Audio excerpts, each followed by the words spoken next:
The peaceful park turned into a stage for drama when a biker made the grave mistake of kicking a dog, unaware that it belonged to Baron Trump. Baron Trump strolled through the park, his loyal Labrador, Charlie, trotting by his side. Wearing a red MAGA cap, Baron didn't care about the occasional glances his hat drew. For him, the walk was about spending quality time with Charlie, who wagged his tail excitedly at every bird or squirrel in sight. Nearby, a group of bikers parked their roaring motorcycles. Their boisterous chatter echoed across the park, disrupting its usual serenity. Baron paid no attention to them until one of the bikers approached Charlie, his boots clinking against the pavement. "Keep your mutt out of my way," the man barked, his tone aggressive. Before Baron could respond, the biker raised his foot and kicked Charlie, sending the dog yelping in pain. Charlie's pained cry cut through the air, freezing the scene in place. Baron's calm demeanor vanished, replaced by a cold, determined fury. Baron's heart raced as he knelt beside Charlie, his hands gently stroking the dog's soft fur. The Labrador trembled slightly, his wide eyes looking up at Baron as if seeking reassurance. Baron quickly checked Charlie's side where the biker's boot had struck, relieved to find no visible wounds, though the dog's pain was undeniable. Looking up, Baron's eyes locked on the biker, who stood a few steps away with a smug grin plastered across his face. "It's just a dog, kid," the man sneered, his arms folded arrogantly across his chest. "Maybe next time, keep it out of my way." Baron rose slowly to his full height, brushing dust off his jeans. Despite being only 17, his 6 feet 7 inches frame towered over the biker, creating an imposing presence. But it wasn't just his height, it was the calm determination in his posture, the way his piercing blue eyes fixed on the man without flinching. "This dog is my friend," Baron said, his voice low but firm, carrying an edge that cut through the growing crowd's murmurs. "And you've just made a huge mistake." The biker's grin faltered for a brief moment, but he quickly recovered, leaning forward aggressively. "A mistake, huh?" he spat. "You don't know who you're talking to, kid. Why don't you take your little mutt and that stupid hat and run along before you get hurt?"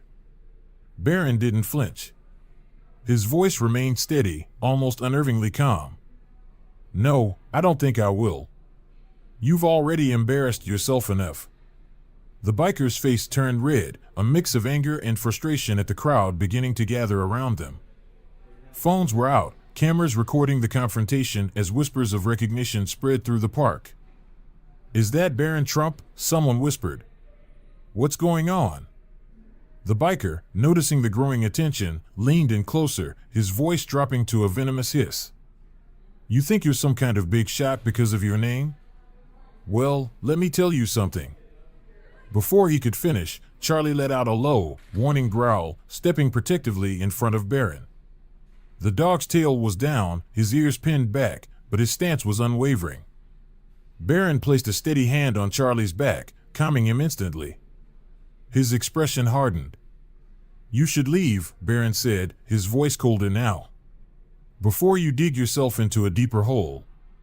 The biker took a step closer, his boots crunching against the gravel path. His attempt to intimidate Baron only highlighted his growing frustration. But Baron didn't budge. He stood his ground, his hand still resting on Charlie as if drawing strength from his loyal companion. "I'll show you what happens when a kid like you mouths off," the biker growled, raising a hand as if to shove Baron. The crowd gasped, but before he could make contact, a deep voice cut through the tension. "Is there a problem here?" All eyes turned to see a tall, broad-shouldered man in a dark suit approaching briskly.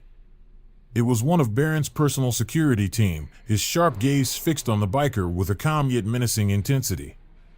The biker froze, his bravado suddenly wavering as the realization of who he was dealing with began to sink in. Baron stepped back slightly, his posture relaxing as he let the security guard take control of the situation. But the damage was already done, the biker's act of aggression had been recorded, and the murmurs in the crowd grew louder. Baron glanced down at Charlie, who had stopped growling but remained alert, his trust in his young owner unshaken. The crowd might have expected the teenager to crumble under the pressure, but Baron had proven otherwise. He wasn't just a boy with a famous last name. He was someone who wouldn't let an injustice go unanswered, especially when it came to his loyal companion. What the biker didn't realize was that Barron wasn't alone, and help was about to arrive. The tension in the air was palpable as the biker turned to face the approaching security guard, his swagger fading slightly under the man's calm, imposing demeanor. The crowd, now larger, buzzed with hushed conversations. Phones were raised, cameras capturing every moment. "Is there a problem here?" the guard repeated, his voice steady and authoritative as he stepped between Barron and the biker. The biker, trying to regain his bravado, sneered. "What, you his bodyguard or something?" He gestured toward Barron with a dismissive wave. "This kid thinks he's untouchable because of his last name. Someone needs to put him in his place." The guard didn't flinch. Instead, he crossed his arms and looked down at the biker with quiet intensity. "I suggest you back away," he said, his tone firm but calm. "You've already crossed the line by attacking his dog." The biker's smirk faltered, but he quickly masked it with a bark of laughter. "Attacking? It's just a dog. Maybe if the kid kept it under control, none of this would have happened." At this, a murmur of disapproval rippled through the crowd. People who had witnessed the kick shook their heads, while others whispered in disbelief. "Is he serious? That poor dog didn't do anything. Who does he think he is?" Barron stepped forward again, his calm resolve undiminished. "Charlie wasn't doing anything to you," he said, his voice clear and unwavering. "And now you're trying to justify your actions by blaming him. That's cowardly." The biker's face darkened with anger, his fists clenching at his sides. "You've got a smart mouth, kid," he growled, taking a step toward Barron. "Maybe someone needs to teach you a little respect." Before the situation could escalate further, the distant sound of sirens pierced the tense silence. Heads turned as the crowd began parting to make way for the approaching police cars. The biker's bravado faltered again, his eyes darting to his parked motorcycle. He shifted uncomfortably, clearly debating whether to stay or make a run for it. The security guard stepped closer, his presence like an unmovable wall. "You're not going anywhere," he said firmly. "Who's gonna stop me?" the biker snapped, his voice cracking slightly. At that moment, the first police car pulled up to the edge of the park, its lights flashing. Two officers stepped out, scanning the scene. One of them, a tall woman with a sharp gaze, approached the group. "What's going on here?" she asked, her eyes moving between Barron, the biker, and the security guard. The security guard pointed toward Charlie, who stood at Barron's side, still visibly shaken but now sitting obediently. "This man kicked the dog," the guard explained. "And then threatened Mr. Trump here." The officer's eyebrows lifted slightly. "Trump?" She glanced at Barron, recognition flashing across her face. "Yes," Barron said, his voice steady. "This man attacked my dog for no reason. I tried to de-escalate, but he's refused to back down." The officer turned to the biker, who scowled and crossed his arms. "It's just a dog," he muttered. "And this kid's been running his mouth." "Sir," the officer said firmly, her tone leaving no room for argument, "kicking a dog is considered animal cruelty. You're going to need to come with us for questioning." "What?" the biker shouted, his face flushing red. "This is ridiculous. I didn't hurt it." The second officer stepped forward, his expression stern.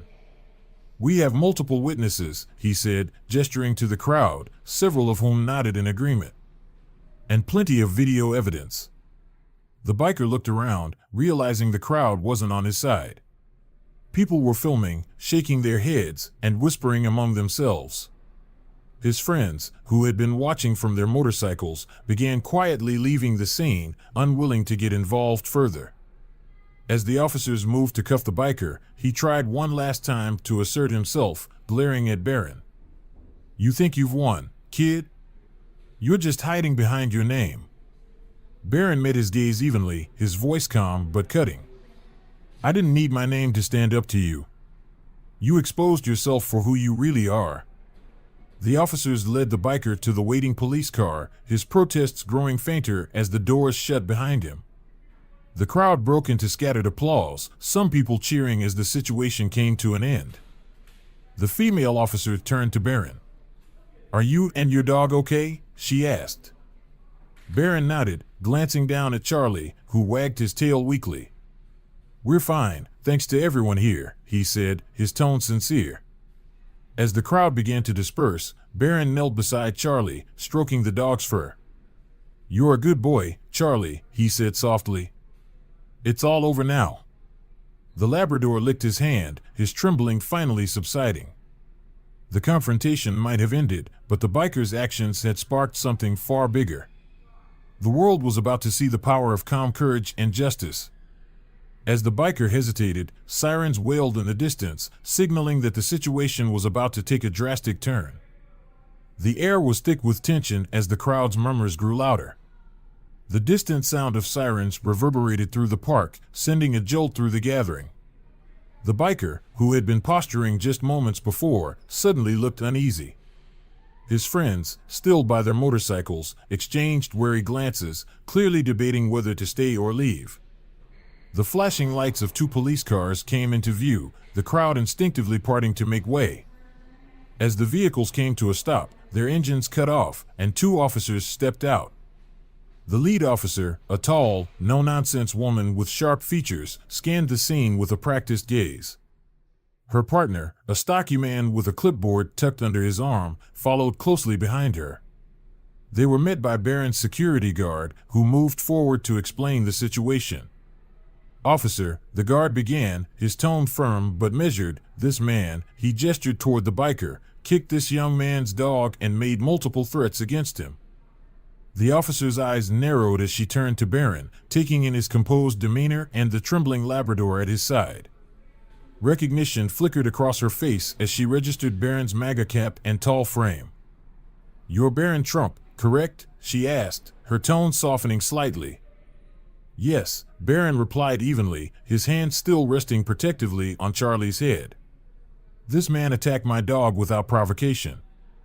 The officer gave a sharp nod and turned her attention to the biker, who was now trying to blend into the crowd.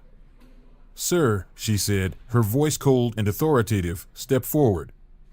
The biker hesitated, his bravado clearly waning. His friends began inching toward their motorcycles, but her partner noticed the movement. "You might want to stick around," the second officer called out, his tone making it clear that leaving wasn't an option. The biker finally stepped forward, his arms crossed defensively. "This is ridiculous," he snapped. "I didn't do anything wrong. It's just a dog." The lead officer raised an eyebrow, clearly unimpressed. "We'll determine that. Did you or did you not kick this dog?"